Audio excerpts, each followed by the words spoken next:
Hi everybody! I apologize, I'm just jumping in straight away with the bald head. Don't care, I warned all of you yesterday with the first video showing it, so I'm just, going for it now. And I've got this lovely reflection of the light shining off my head. That's quite impressive. Sorry, I'm just admiring myself now. So today is now Thursday. I've got one more day now of week 4. Only 2 more weeks after this. I mean, time is now flying so fast. It's incredible. I'm so happy. And today I had the best day again. I had my oncologist follow-up meeting, and I got my blood test results back from yesterday, and everything is in great order. All my red blood cell count, white blood cells, they're all in like normal ranges, like not majorly out of range. My blood platelets have actually gone up since the first blood test I did, and usually, the platelets are what go down. That's the riskiest thing about cancer drugs, because usually they go down, and then you're really susceptible to getting sick and not being able to recover properly. So mine have actually gone up, so that's a huge, great thing. So my oncologist today, looking at those results, he was very happy. Kept asking how is my digestion and my energy levels, and I'm not feeling too nauseous or tired, and that's kind of all past now. The main thing I'm struggling with is this tight burn feeling on my head, and like the hair, if you touch it, it just stings like hell. That's my biggest problem right now. So I asked him, can I book my ticket back to Europe? I think I asked him, the 31st is what I've planned. So I asked him, can I fly on the 31st? Because I'm going to finish the radiation on the 22nd, finish the chemo on the 24th, and then the following week I'm going to need to do an MRI and a blood test, just as a checkup, like formality. And then, there shouldn't be anything on the MRI because there wasn't, but just before the radiation started. So there really shouldn't be anything on the scan after the radiation. And we have to remember that MRIs can only pick up tumors which are already 3 millimeters big. Anything smaller than that, they don't pick up. And, for a tumor now to have grown back more than,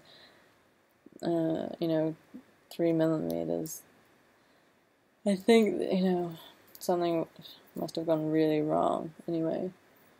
So, I mean, still got to get that out of the way before I actually get on the plane. But the good news is I'm booking the ticket, and I'm going to fly back to London with my boyfriend Declan. We're going to pick up my cat Nermal, who's been staying with my beautiful aunt in Putney in London, spoiling my cat rotten with cuddles. I can't wait to have her back, and then we're going to drive over back to Paris with the cat, because you can't travel on the Eurostar with animals, unfortunately.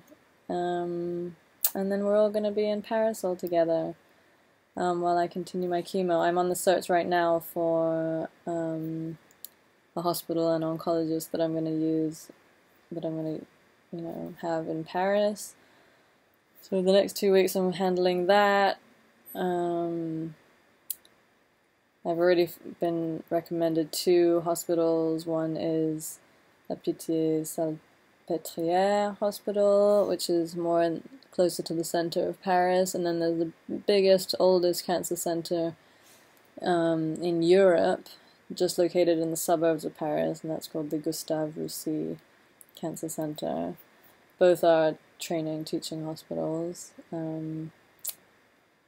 Really good level hospitals, and been recommended for brain cancers also. So that's perfect. I'm in the middle of trying to contact them and see if I can get an appointment as soon as possible when I get back there, because I'm going to need to start the 6 months of chemo you know, 2 to 4 weeks, they've said, after I finished the radiation and the chemo together, which I'm doing now. I've also been told that the radiation continues into the week after week 6, so week 7 actually. I should expect still to feel, you know, dryness and pain, and continue to look after my scalp really well, because the radiation kind of is still working. Doesn't mean I'm radioactive, it just means that it's still doing its work inside, apparently. So that's great news. I can now plan the next step of this journey. I'm going to continue it back in Paris. I will be going back to work, I think, in March. Once I've started the chemo, I'm going to see how I'm feeling on it. It's going to be double dose, so you know, there might be some surprises that you know, I don't know about yet. I also need to find a very, very good nutritionist, like I found in Hong Kong, who can, you know, continue all the work I've been doing up till now, with all the tests I've done and all the supplementation and my diet and everything. I'm thinking, as long as I'm feeling so good, I can't really be doing that much wrong. I feel so great, and I'm so happy, considering, you know, everything that's going on in my life right now.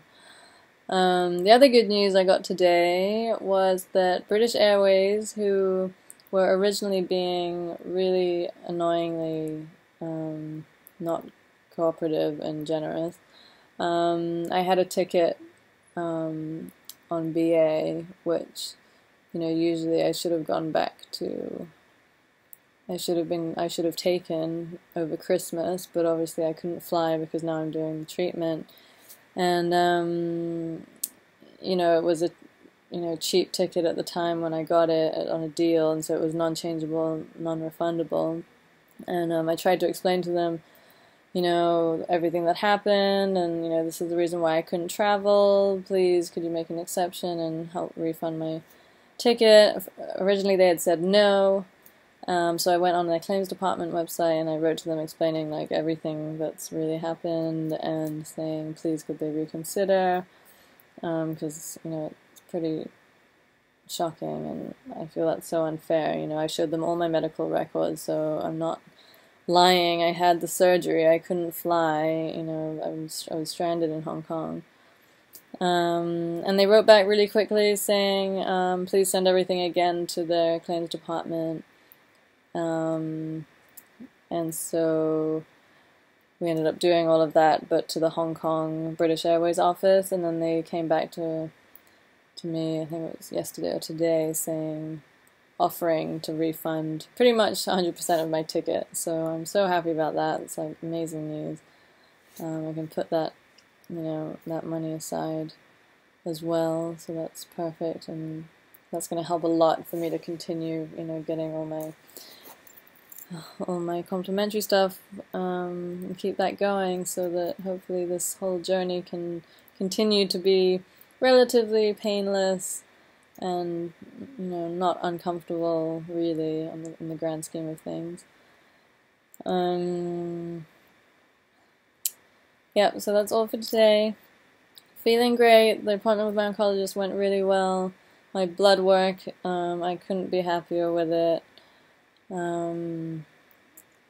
Yeah, so all good news today. I'm gonna sleep very, very well. So wishing you all a good night. Bye.